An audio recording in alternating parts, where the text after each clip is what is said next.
What's up, everybody, and welcome to my Friday Night Smackdown review. Let's get right into it. Lincoln, Nebraska. Right into action, I should say.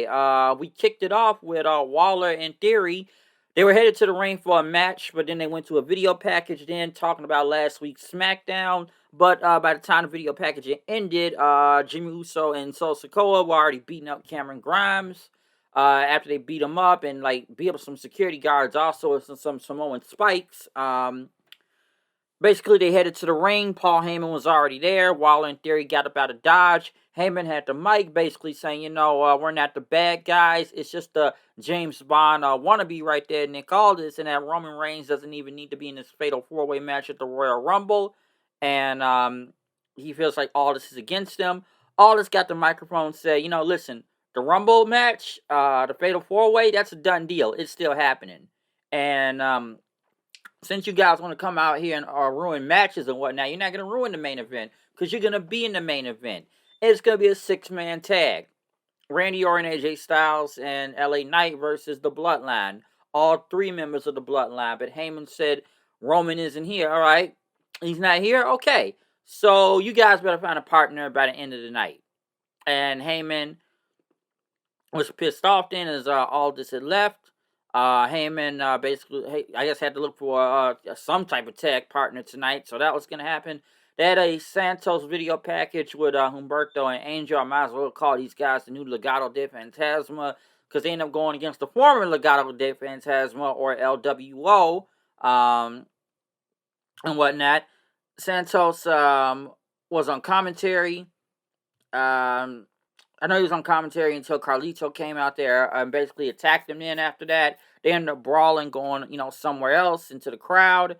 Garza and Humberto ended up getting the win in. I think it was like a roll-up or something, but they ended up beating the LWO. I don't really have much to say from this. Because, I look at the LWO right now. I can't forget it was on NXT like a week or two ago with Carlito.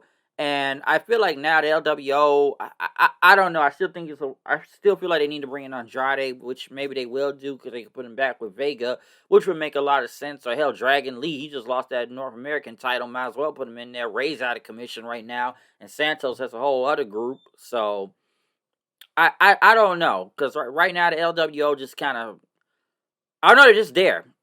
They're just really there right now. That's how I feel about them, and they still battling Santos, but. As Carlito was helping the LWO in the back, Paul Heyman said, "Listen, we need a partner. You can take out your frustrations tonight on on Roman tonight, okay? Like you could do it." But basically, Carlito declined, saying, "Yeah, I'll take out my frustration when I get to Santos Escobar," and then he ended up taking the apple from and left out. Right after that. I know they end up having some video package with Logan Paul and Kevin Owens. I guess the Kevin Owens show will happen next week with him. Tyler Bates, since he's now on SmackDown, they look like him and Pete Dunne, which didn't even look like a cafe or a coffee bar or whatnot. They look like they were in the back of the building somewhere shooting this segment. And, the Brawling Brutes are done. It's behind them. And Tyler Bates basically went on and says, listen, man, we got to, you got to take control. We can take it. We got to show what British strong style is all about. So we'll see what happens there.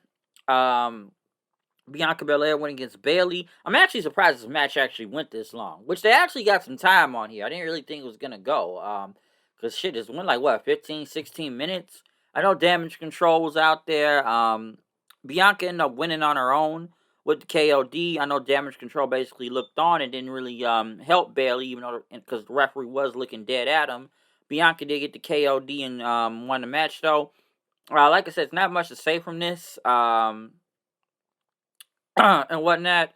But yeah, it went on for a while, so it's actually surprised this match went so long as it did. Damage Control not helping basically kind of tells me that they're gonna turn on Bayley soon. Bayley wondered what happened out there, but Dakota says, "Listen, we thought you could do this on your own, so it's best we didn't get involved.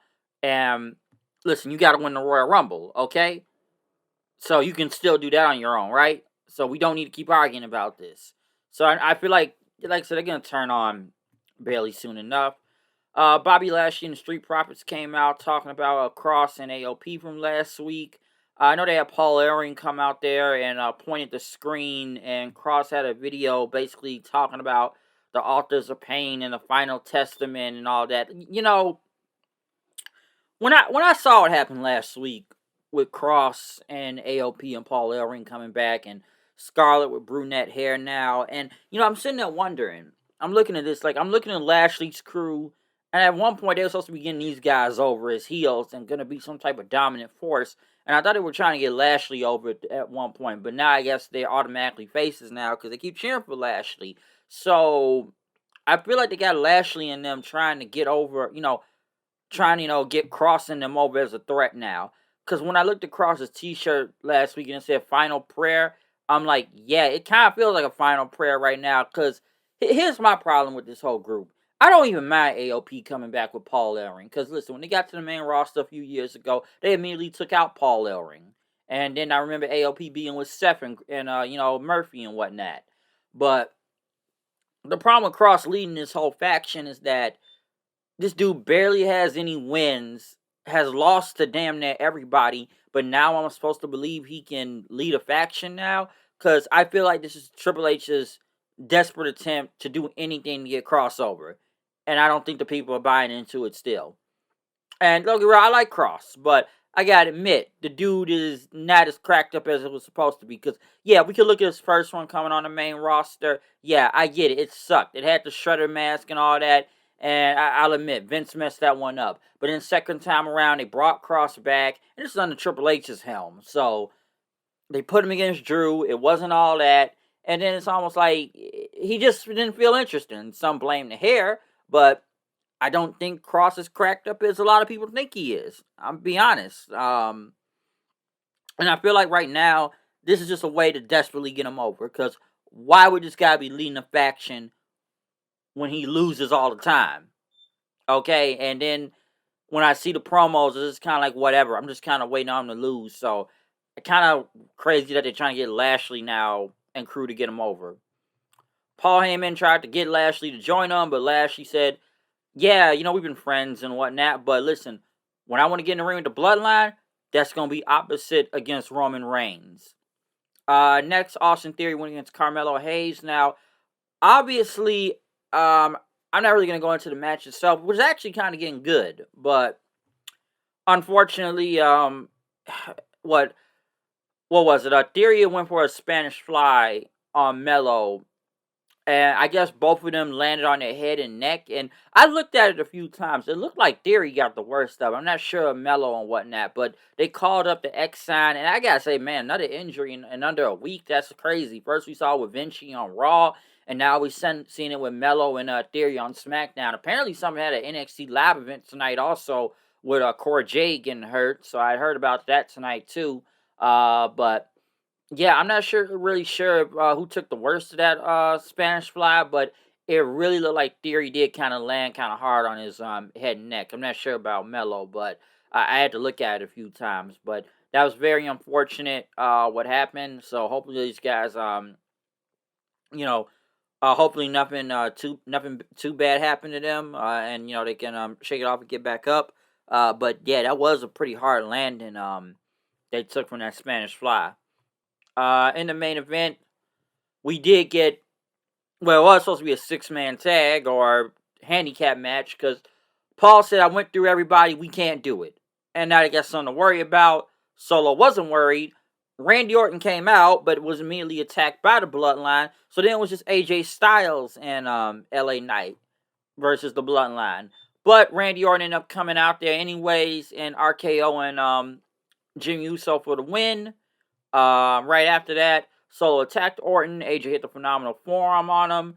LA Knight got in and started arguing with AJ, but he hit the BFT on him. And then Orton ended up hitting an RKO on Solo. And then they threw Jimmy over the barricade, and they ended up giving Solo a shield bomb. I thought it was funny at the end, before they went off the air, Randy Orton was basically standing there like, screw the Bloodline and screw his big ass. I thought that was funny.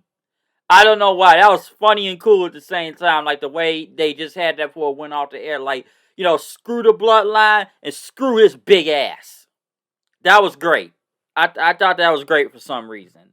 But I guess now, Orton, AJ, and LA Knight trying to be on some united front right now until the Royal Rumble. I guess taking out the Bloodline tonight after what happened last week in that triple threat. And whatnot. But obviously, like I said, it's just setting up more for the Royal Rumble coming up in the next few weeks on with SmackDown and whatnot. So yeah. Other than that though, SmackDown it was okay. Like I said, unfortunate injury. Well, not injury, but unfortunate. Hopefully not a bad injury, but just the whole ref stoppage with Melo and Theory. That was unfortunate. Everything else on SmackDown, I know Bailey and Bianca had a very lengthy match. Like I said, more bloodline stuff. Like I said, just setting up a lot of things. The whole Lashley, Prophets, and Cross, or the Final Testament, or whatever. I'm still not 100% with this. I don't know, but like I said, they're desperately trying to get Cross and them over. So, yeah. Other than that, that's my review of SmackDown tonight. Tomorrow we will be watching Hard to Kill. TNA is back, and there will be a review for that soon enough. So, yeah.